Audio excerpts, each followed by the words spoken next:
ऐसा मत करो, ऐसा मत करो कि ये दशा हो जाए। क्यों कि मैंने आपको ये कह रखा है कि कलयुग में कलयुग जाएगा और कलयुग में सतयुग आएगा। जब ये बात आपके कानों में पड़ी कि कलयुग में कलयुग जाएगा और कलयुग में सतयुग आएगा, तो आपको गहराई से ये सोचना चाहिए था कि कलयुग के अंदर ही सतयुग आएगा।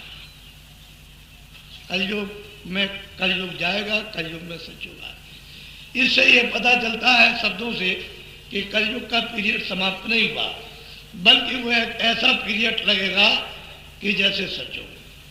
आप लोग तरह तरह के प्रश्न उलझन के कि अभी नहीं आ गया मजाक के रूप में, अरे भाई वो ऐसे कलयुग समाप्त नहीं होगा।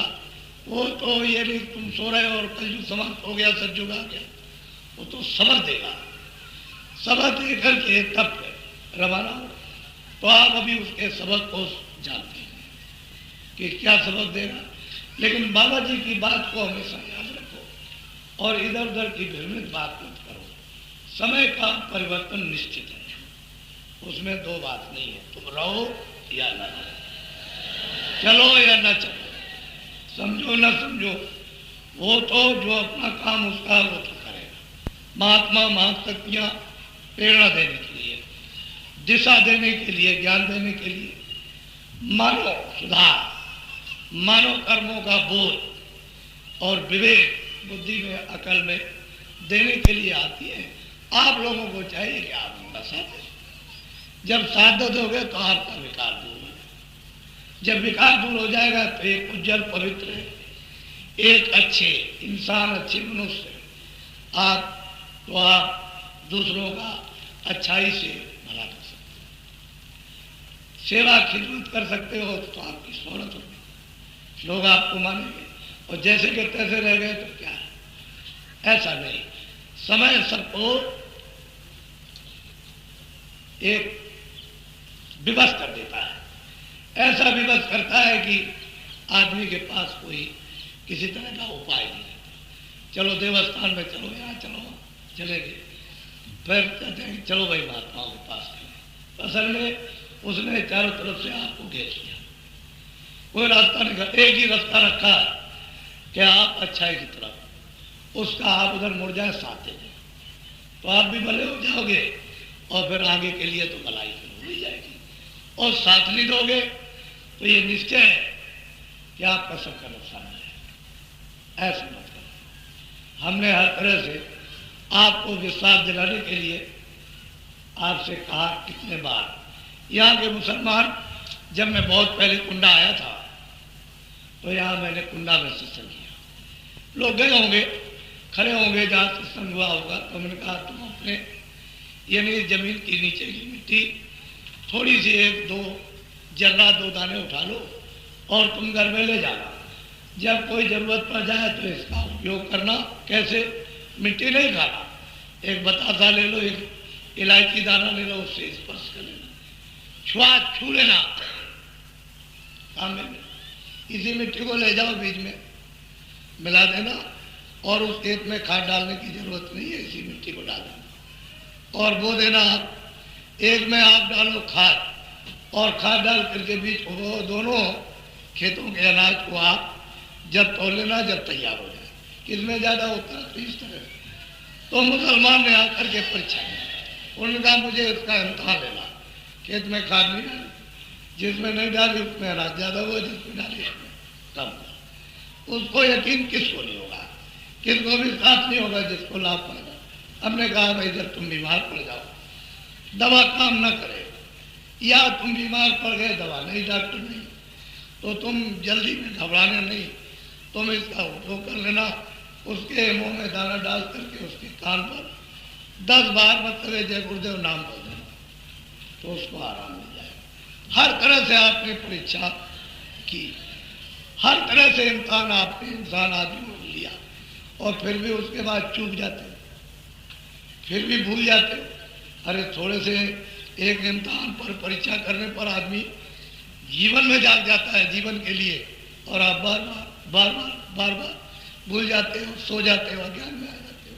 तो ये ठीक है, ये महात्माओं की चीज़ें आपके लिए बहुत प्रकार से उन्होंने जो तौर तरीके निकाल रखे थे उससे देते रहते थे और आपकी भलाई करते रहे। तो आप अंदर से भी भलाई, महात्मा थे इधर से समेटते हैं। ये संसार क्या कुछ नहीं। जब यहाँ आप अपना केंद्र बना लोगे, बुद्धि जब जगेगी, जब विवेक होगा, अकल होगी, तो समझोगे सब कुछ। तो कहते हैं कि भाई अब बुद्धि जब निर्मल हो गई, मन चित्त निर्मल हो गया, अंतःकरण, तो अब जीवात्मा को अब जगाओ, अब लोग को जगाओ, तो फिर जगा। इधर भी साथ देते हैं और जब रूह जाग जाती है तो उधर भी, देवलोकों में भी साथ, उधर भी साथ देते। उधर तो रचना इतनी है कि उस आनंद को आप जरा सा पालो तो छोड़ ही नहीं सकते हो, तो फिर बीच में रुक जाओगे, घर नहीं जा सकते। तो उधर साथ देते हैं कि चलो आगे, और बड़ी रचना है, बड़ा आनंद है, और देखो चल के। तो आगे चलते हैं तो इधर भी है उधर भी साथ, जो इधर भी रहे उधर भी साथ दे, इधर बाहर की आंखों से, उधर में वो जीवात्मा की आंख से, तो चले तो दोनों तरफ साथी हो जाते हैं। आपको ये राज नहीं मालूम है कि वो इधर भी है उधर भी है, उधर भी साथ चलते हैं, उधर भी आगे चलते हैं, उधर भी बताते हैं, उधर भी बात करते हैं, इधर से भी बात करते हैं, इधर से भी संभालते हैं। तो आप ये राज को क्या जान सकते। 3 त्योहारों में महात्माओं ने इस राज को यानी बराबर जगा कर रखा। लेकिन अब आप राजकाज में, इसमें आप सियासत में फंस गए, मुसलमान भी फंस गए।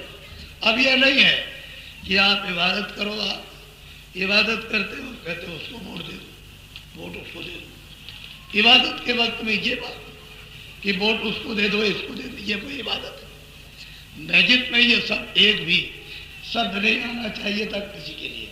उस वक्त मालिक की इबादत करते हो, उसको याद करते हो। जब उस स्थान से बाहर निकल जाओ तब कोई बात करते हो। इसी तरह से मंदिर में आप बैठ करके आप ये सब काम करते हो, ये करने लगते। तो असल में बात ये सियासत है, तुमको इतना गंदा, इतना बर्बाद कर दिया। हम चाहते थे कि सियासत यानी मतलब यह है कि आप उसको समझ जाओ कि सियासत कैसे की जाती, राज कैसे किया जाता। तो तुम ये समझते हो कि बाबा जी को कोई राज, बाबा जी क्या करेंगे सर?